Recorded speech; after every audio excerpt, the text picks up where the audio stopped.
কোনো এক সময়ের কথা। জঙ্গলে খরগোশ, শিয়াল আর পান্ডা একসঙ্গে বসেছিল।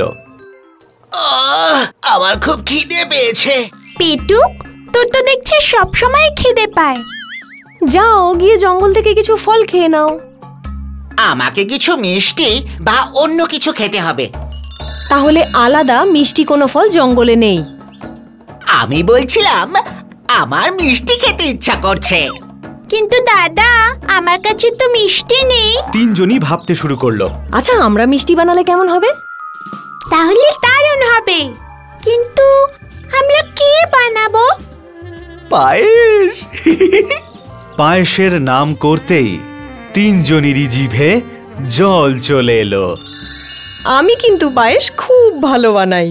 তাহলে ওই কথাই রইলো, আমরা পায়েস বানাবো। একটা কাজ করি, আমি বরং বাইরে যাই আর জিনিসপত্র আনি। পান্ডা দাদা, তুমি পায়েসের জন্য চাল নিয়ে এসো।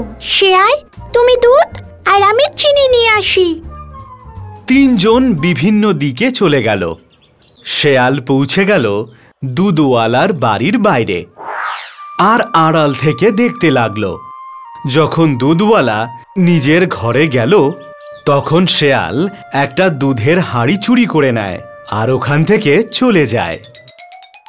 খরগোশ লাফাতে লাফাতে পৌঁছায় বানিয়ার দোকানে।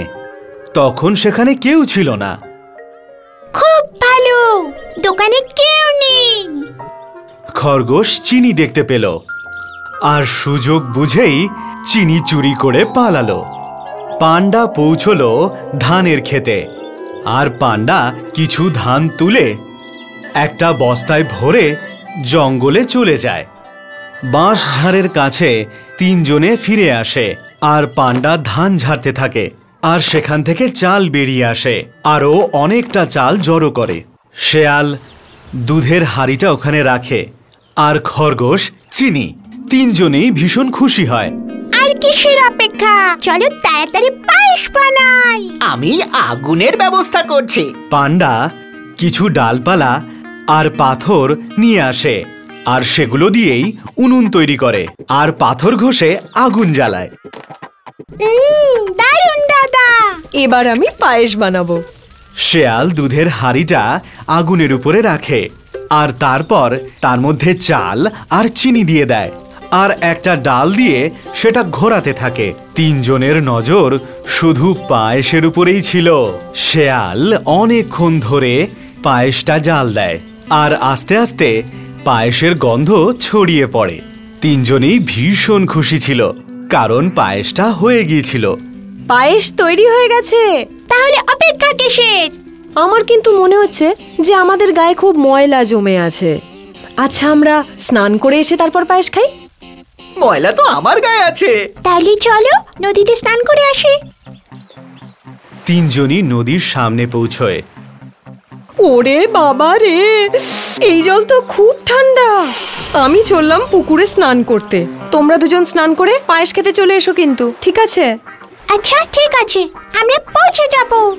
খরগোশ আর পান্ডা নদীতে ঝাঁপ দেয় আর খেলা শুরু করে। দুজনে একে অপরকে জল ছেটাতে থাকে।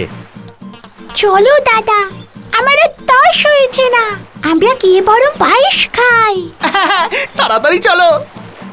দুজনে যখন পায়েসের হাঁড়িটার কাছে পৌঁছয়, তখন পায়েসের হাঁড়িটা দেখে দুজনে অবাক হয়ে যায়। হ্যাঁ, আমাদের পায়েস কে খেলো? আরে কিছুক্ষণ আগে তো পায়েস এখানেই ছিল। মনে হচ্ছে ওই শিয়ালটা আমাদের বোকা বানিয়েছে, ওই পুরো পায়েসটা খেয়েছে। তখন শেয়াল ওখানে পৌঁছলো পুকুর থেকে স্নান করে। এ কি, তোমরা পুরো পায়েসটা খেয়ে নিলে? আমরা তো পায়েস খাইনি। আমরা যখন এখানে পৌঁছলাম তখন হাঁড়িটা খালি পড়েছিল। কি? তাহলে এই পায়েসগুলো সব খেলো কে? ওরা তখন চিন্তায় পড়ল। আমার কিন্তু মনে হচ্ছে অন্য কোনো প্রাণী এই পায়েস খেয়ে গেছে। ছাড়ো, বাদ দাও, আমরা অন্য সময় পায়েস খাবোখন। শিয়ালের এমন কথা শুনে খরগোশের ওর উপর সন্দেহ হয়। পায়েস আমাদের মধ্যে কেউ খেয়েছে, কিন্তু কে? কে খেয়েছে সেটা এই পাত্রটা বলবে। চলো আমার সাথে, চলো সবাই। তিনজনেই এই হাঁড়িটা নিয়ে নদীর ধারে পৌঁছে যায়। আমরা এই হাড়িটা দিয়ে কি করব? আমরা এখন এই পাত্রটাকে নদীতে ভাসাবো উল্টো করে, আর এটার উপর বসে বলবো পায়েস আমি খেয়েছি, আরে আমি নদীতে ডুবে যাব। আর যে সত্যি সত্যি পায়েস খেয়েছে সেই নদীতে ডুবে যাবে, বুঝেছো? হ্যাঁ, ঠিক আছে। তাহলে সবার আগে কে যাবে?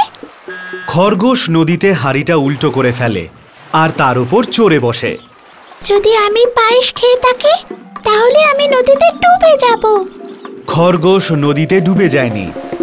তারপরেও বলল, শিয়াল এবার তোমার পালা। শেয়াল ভীষণ ভয় পেয়েছিল, তবুও ও হাঁড়িটার কাছে যায় আর ভয়ে কাঁপতে থাকে। যদি আমি পায়েস খেয়ে থাকি। আমি আগেই জানতাম তুমি মিথ্যে কথা বলছিলে। মিথ্যে কথা বলার জন্য তোমার পা কাঁপতে লাগলো আর তুমি পড়ে গেলে। তুমি যেটা করবে সেটা আমরা ভাবতে পারিনি। আমায় ক্ষমা করে দাও। আমি ভাবলাম যে তোমরা দুজন কোনোদিনও জানতে পারবে না, আর আমি পুরো পায়েসটা একাই খেয়ে ফেলবো। ক্ষমা করে দাও আমায়, আর কখনো এরকম হবে না। শেয়ালি যে চুরি করেছিল সেটা ধরা পড়ে গেল। সেই জন্যেই কথায় বলে, মিথ্যে বেশি দিন লুকিয়ে থাকে না। আর আমাদেরও কখনো মিথ্যে বলা উচিত নয়, আর বন্ধুদেরকে কখনো ঠকানো উচিত নয়।